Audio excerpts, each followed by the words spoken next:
Today we've got a great malicious compliance story all about managing a restaurant. We'll get to that in a bit, but first, you will not recheck our scores? Fine, have fun with unemployment. Context: I've been working in this health insurance company for the past 3 years. I recently took another position with better hours and better pay, but this time it was to coordinate appointments with doctors and specialists. My metrics were always great, and the reason I was selected for the new position was due to my metrics. This has been brewing since October 2022. We used to have a coworker, let's call her Karen. Karen is this old lady that thinks she knows it all, everything she says is right, and she often blames everything on someone else. Typical Karen activities. The first time I interacted with her was back in October when I messaged her via our work chat because she messed up prior authorization for a patient, and the MD office was calling to have the person that created the authorization fix the issue. The conversation went like this. I said, "Hi, good morning. I have an MD office calling requesting to speak to you in regards to a prior authorization that looks incomplete."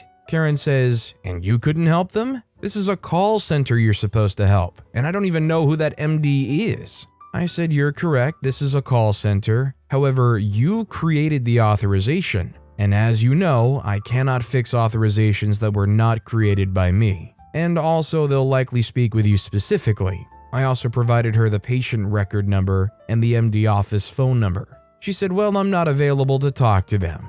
I said, "Okay." I went back to the call. I specifically told the MD what she said, including that she's not available to talk, but hopefully she'll call them back to fix the issue. I also sent a message to my direct supervisor with a screenshot of our conversation, and I simply said, "This is unprofessional, especially in an environment like ours." Fast forward the start of the year, Karen took a position with our quality assurance department due to them being understaffed. I used to work in the QA department and I knew the ins and outs and knew she would be assigned to our department since she already had experience. Context: our quality assurance gives scores from 100, and if we miss something we get points deducted. For example, miss HIPAA, -20, give inaccurate info, -10, don't advise people for our survey, -5, etc. In January comes my first bad score in 3 years in the company. It was a 56%. I was astonished because it was the first time I've had a bad score, but I also make sure the score was correct.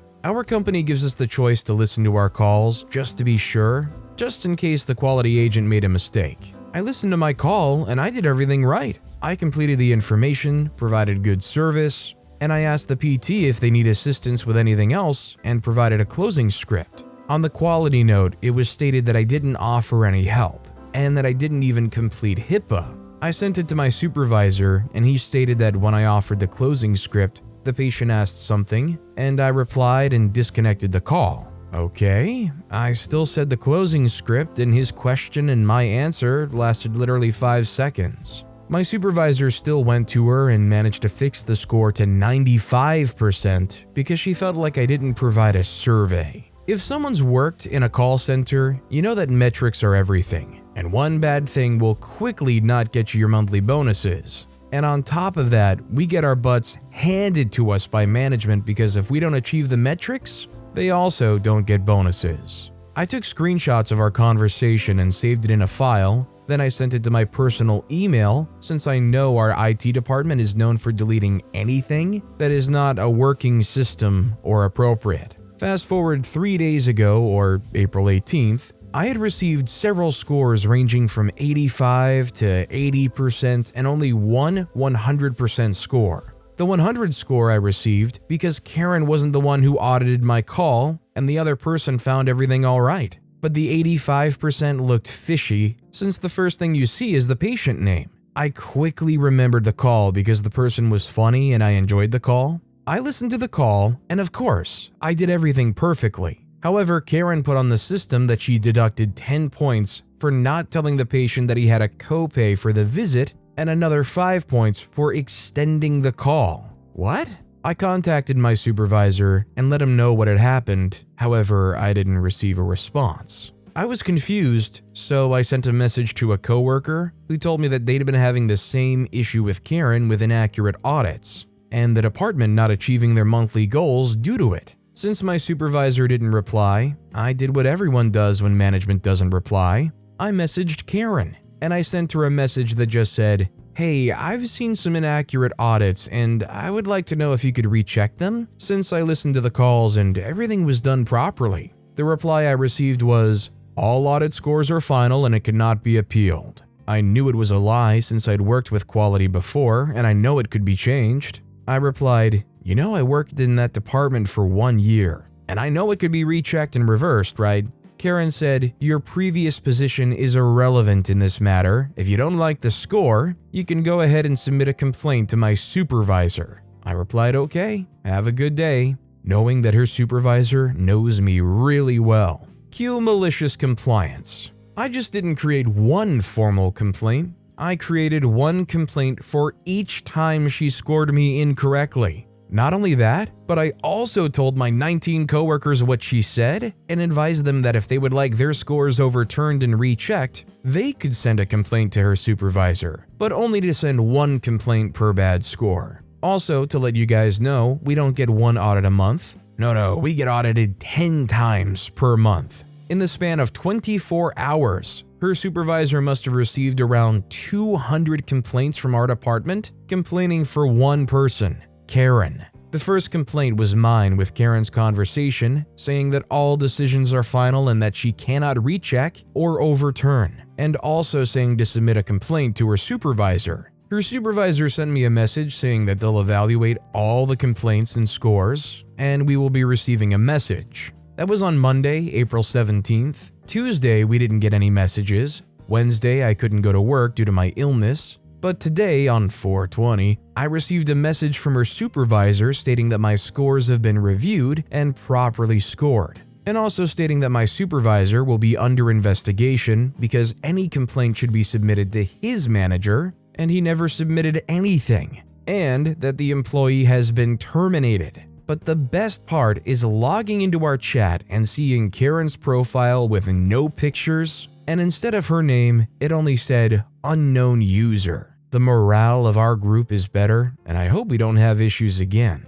I just don't know what Karen's endgame here was. Did she really think that somebody would hesitate to report her to a supervisor? I mean, if you're getting dinged for things you're not dinging yourself, you've got nothing to lose. You know you're in the right. You should have no hesitation. You know 100% you didn't do anything wrong. Our next story is, a new manager was older than me, so knew the best way to run an event. I used to work part-time for my university running student events. Experience is the best teacher. I'd participated in these events as a student, assisted in these events under someone else as part of my scholarship, and as a staff member, ran the events myself. We had a new college head who was much older, approximately 50 or 60, while everyone else was in their early 20s. This woman was the most pig-headed, arrogant fool you can imagine. And despite being new, she wouldn't sit back and observe how things worked or listen to those on our team who'd been there for years. No matter what you told her, when she announced something that wouldn't work or would cause problems,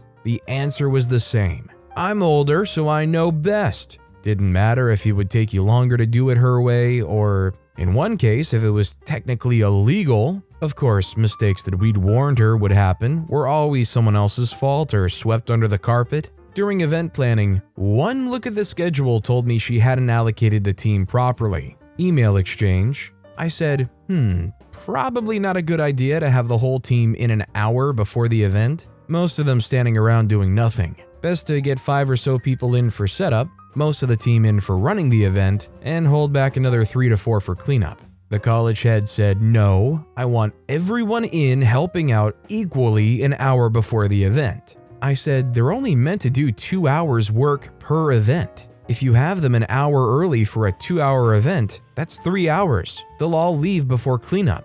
The slackers will slack off and the proactives will end up doing everything." The college head said, "I'm older than you, I know best, just do as you're told." Cue malicious compliance. I said, "Fine, but I've got some personal business to do directly after the event. I'll handle procurement and setup, but we'll need to leave right afterward the event is over." College head said that's fine. On to other business. Day of the event, the whole team showed up an hour before for setup. As expected, 5 or so did all the setup work while most of the team stood around on their phones. Some even got bored and wandered off. It wasn't the team members' fault for standing around. Only so many people can do meal prep and set up tables without getting in each other's way. 10 minutes before the event, college head shows up and everything's running smoothly. Event was a lot of fun. Some of the team continued to wander off, some ran the events, some participated. I was running around like a gopher, letting the college head take credit for the event in front of everyone.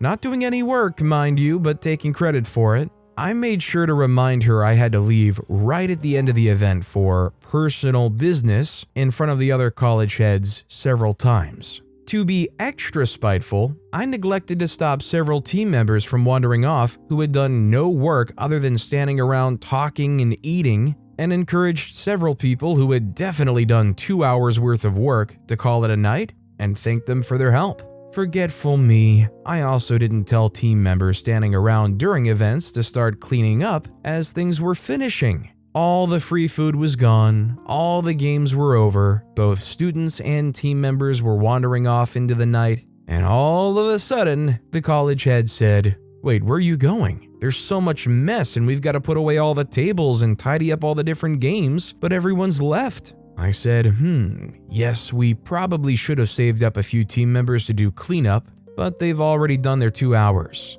Anyway, like I told you earlier, I've got some personal business to attend to directly after the event, so I'll see you tomorrow. College head said, "What personal business is it? This will take over an hour to do all this on my own." I said, "I'm sorry, but I said personal business because I wasn't comfortable discussing with you or the team about what it was, as it really is quite personal, and I'm going to be late." I wandered off home for my personal business of closing all my curtains and playing Xbox in my underwear, chuckling at the thought of that arrogant woman having to do all that work by herself. The formal complaint she put in for me leaving didn't really go anywhere, as I just forwarded the email exchange to management. Sadly, pig-headed people are pig-headed because they don't learn no matter what. I eventually quit, and a few months later, was introduced to my replacement's replacement, who was also ready to quit. Well, at least she didn't stomp her feet down and say, "Well, you have to stay here and clean all this up." At least they didn't force people to stay past their 2 hours they were supposed to do.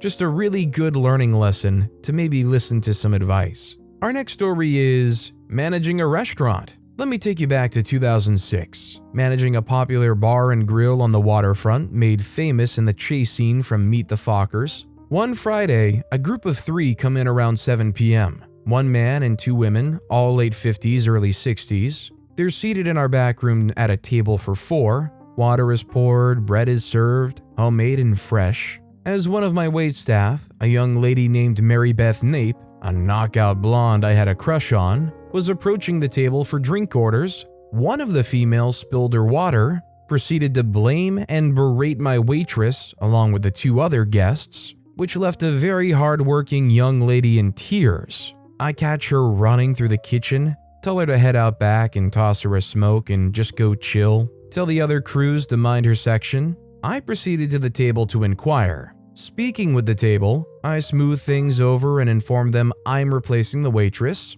and will gladly buy them a round of drinks and apps for the misunderstanding. Now, what they didn't know is that I had watched the video. No one was even near the table when the water had been spilled by the guest. They also didn't know that they happened to be sitting next to my own parents, who had come to see me as they had never visited my work prior. When I left the table, the male was yoking it up and saying, "You gotta make a scene and slap these managers around a little and then you get stuff." My own father, appalled at this man's abhorrent behavior, stepped away to inform me of what had taken place, to which I assured him, "Dad, just enjoy the show." So apps and drinks arrive. I send another round with dinner and another after dinner and even threw in free desserts and ports. Present the bill with basically only entrees on it. The gentleman is pleased. As they're leaving, I grab Mary Beth and walk her to the front door and out to the curb.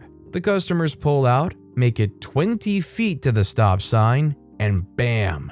Lights go on, they get pulled over, he blows a 2.2 blood alcohol level, and I called in a favor I had earned prior. And just to add a little salt to the wound, I let him know once he was cuffed in the cruiser, it was me, it was by design, and sometimes he gets slapped back for making a young lady cry for no reason. He made some threats and was quite angry as he was rolling away.